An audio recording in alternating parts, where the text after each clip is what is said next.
Manon Aubry, bonsoir. Vous êtes Bonsoir. porte-parole de Oxfam France. C'est une ONG de lutte contre la pauvreté et pour la réduction des inégalités. Alors, c'est un nouveau scandale financier international qui est révélé par plusieurs grands médias, dont Le Monde en France, que voici, par Radio France également. Et scandale qui s'intitule les Paradise Papers et qui éclabousse. Alors, il y a des grands noms, hein. Ce scandale éclabousse la reine d'Angleterre, le Premier ministre canadien, l'un de ses proches est cité, mais des artistes également. On parle de Madonna, Bono. On sait qu'il y a des Français, on ne sait pas encore lesquels, puisque ça va être feuilletonné. Manon Aubry, d'abord, pour bien qu'on comprenne de quoi on parle, que révèle ce scandale des Paradise Papers ? Il révèle la face émergée d'un système global d'évasion fiscale. Ce sont des données issues de deux éléments principaux. D'abord, des données issues d'un cabinet qui s'appelle Appleby, inconnu du grand public, et pourtant, il joue un rôle majeur dans le système global d'évasion fiscale, puisqu'il conseille des riches particuliers, vous en citiez quelques noms, mais aussi des entreprises, on va avoir d'autres noms qui vont sortir dans la presse.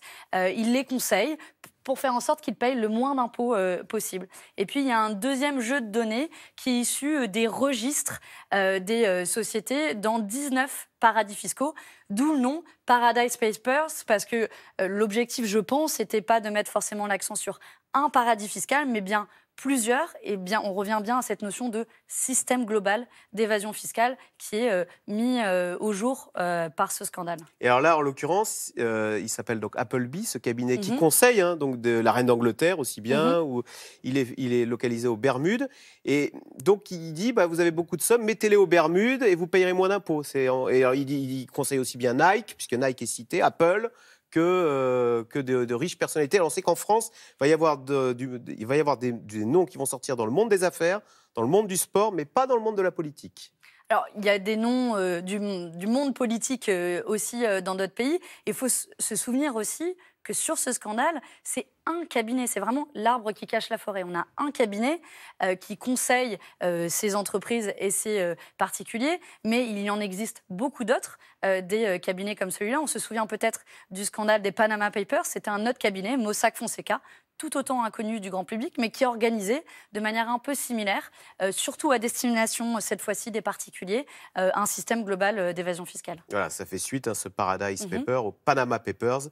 Voilà. Alors, tout juste 18 mois. Voilà, donc cette enquête a duré plus d'1 an. Elle a mobilisé 96 médias dans le monde entier. Je vous propose, Manon Aubry, d'écouter Jacques Monin. Il est directeur de la cellule d'investigation de Radio France. Il a participé à cette enquête internationale et il raconte ce qui l'a le plus surpris. On l'écoute.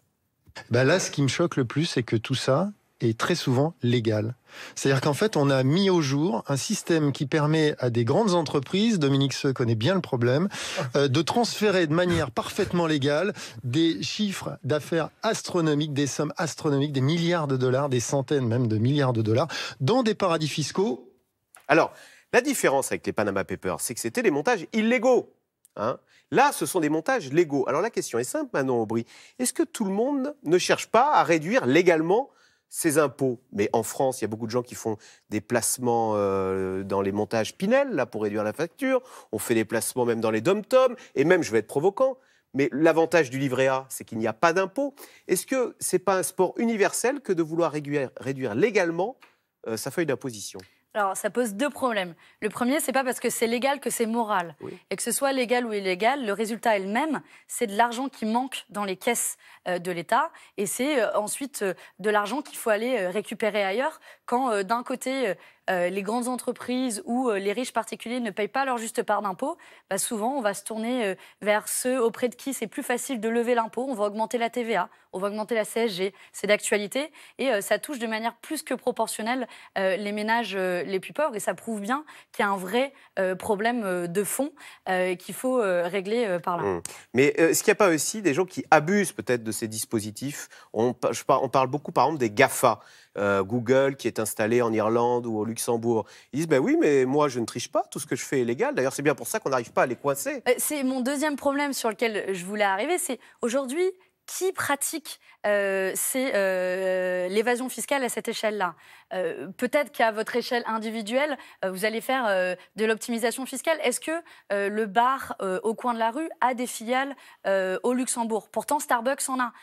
Et donc, c'est aujourd'hui ça sur quoi il faut s'interroger. Et je pense que c'est aussi la volonté du Monde, notamment à travers son édito. C'est finalement un système qui profite à une toute petite minorité. Et c'est le cœur de la problématique. Ça interroge finalement notre modèle de société. Et presque, au fond, j'ai envie de dire, ça interroge notre contrat social, puisqu'il quand même repose sur le consentement à l'impôt. Et si aujourd'hui, une petite minorité, que ce soit des individus ou des entreprises, se soustrait à cette obligation de payer des impôts, ça questionne vraiment ce contrat social. Et finalement, l'impunité de laquelle il jouit, c'est extrêmement problématique de ce point de vue-là. Ce contrat social, c'est-à-dire que le petit patron de PME, qui lui paye ses impôts plein pot, va être exaspéré de voir que son concurrent Apple, qui a ouvert une boutique en face de la rue, lui, fait remonter tous ses bénéfices en Irlande pour ne pas payer d'impôts. C'est presque un problème démocratique. Voilà. Oui, c'est un problème démocratique et ça interroge au fond sur le rôle des États. La puissance des politiques. Ouais. Et quel modèle de société on veut.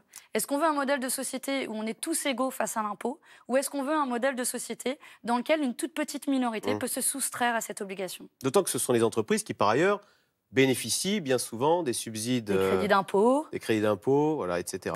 Alors, ça a été chiffré, 350 milliards au niveau global d'impôts non payés. Pour la France, on a une idée de ce que ça représente? Alors, l'évasion fiscale, aujourd'hui, plusieurs chiffres circulent. Je sais qu'on veut toujours des chiffres, mais c'est difficile à mesurer, précisément parce que règne l'opacité sur ces pratiques. Il y a des estimations qui sont faites. En France, on estime que c'est environ 60 à 80 milliards d'euros perdus donc c'est chaque année. L'équivalent de l'impôt sur le revenu, hein. Alors, c'est même, on peut aussi le penser comme équivalent c'est le budget de l'éducation nationale. Voilà. Donc concrètement, on pourrait doubler le budget de l'éducation nationale si on mettait un terme aux pratiques d'évasion fiscale. Alors Manon Aubry, on sait que néanmoins, depuis la crise de 2008, il y a eu des tas d'efforts qui ont été faits. Par exemple, on ne peut plus cacher son argent en Suisse. C'est bien d'ailleurs pour ça qu'il y a eu les cellules de dégrisement.